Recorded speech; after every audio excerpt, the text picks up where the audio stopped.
Hello दोस्तों, आज हम सीखेंगे माउथ अल्सर के बारे में। या हम इसको मुंह के छालों के नाम से भी जानते हैं।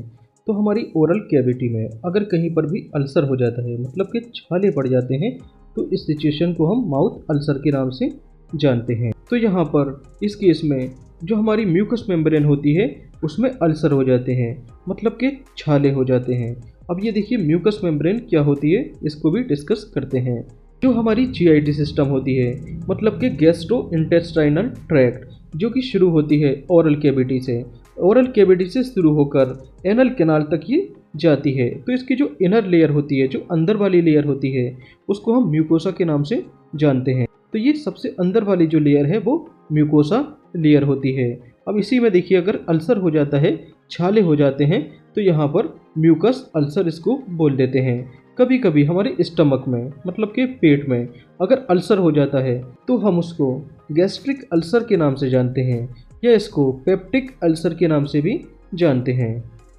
अब यहाँ पर जानेंगे हम माउथ अल्सर के कारण के बारे में, मतलब कि किस कारण से माउथ अल्सर देखने को मिलता है। तो पहला कारण है इसका कि हमारे दांतों से कभी कभी हमारे जो चीक्स हैं वो कट जाते हैं, तो उसकी वजह से यहाँ पर माउथ अल्सर भी हो जाता है। दूसरा है विटामिन की डिफिशियंसी, जैसे कि विटामिन डी, विटामिन B12 और विटामिन बी कॉम्प्लेक्स। नेक्स्ट आता है माइक्रो ऑर्गेनिज्म का इन्फेक्शन। माइक्रो ऑर्गेनिज्म जैसे कि वायरल इन्फेक्शन या फंगल इन्फेक्शन या बैक्टीरियल इन्फेक्शन, अगर माउथ कैविटी या ओरल कैविटी में इन माइक्रो ऑर्गेनिज्म का इन्फेक्शन हो जाता है तो इस कारण से भी माउथ अल्सर हो जाता है।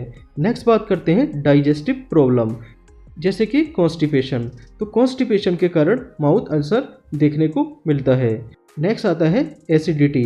तो ऐसे पेशेंट जिनको एसिडिटी की शिकायत रहती है तो उस केस में भी माउथ अल्सर देखने को मिलता है।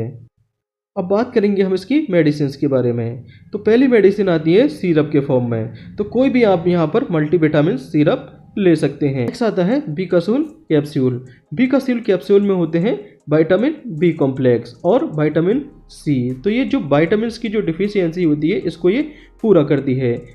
अब यहाँ पर नेक्स्ट मेडिसिन आती है जेल के फॉर्म में, जिसको हम म्यूकोपेन के नाम से जानते हैं। इसके अंदर जो मेडिसिन होती है वो होती है बेंजोकेन। बेंजोकेन यहाँ पर देखिए, जिन मेडिसिन के अंत में अगर कैन शब्द आ जाता है उसका मतलब होता है वो लोकल एनेस्थेटिक ड्रग्स होती हैं। ये ऐसी मेडिसिन होती हैं जो लोकल एरिया में सुन्नी पैदा कर देती हैं, मतलब उसका सेंसेशन को ये ब्लॉक कर देती हैं। तो वहाँ पर देखिए सुन्नी सी आ जाती है।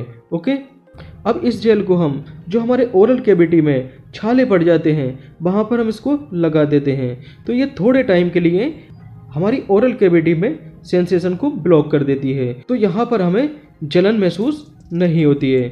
इसको हम 3 से 4 साल के बच्चों में यूज़ नहीं करते हैं, क्योंकि उनमें इसका साइड इफ़ेक्ट देखने को मिलता है। Okay, thank you.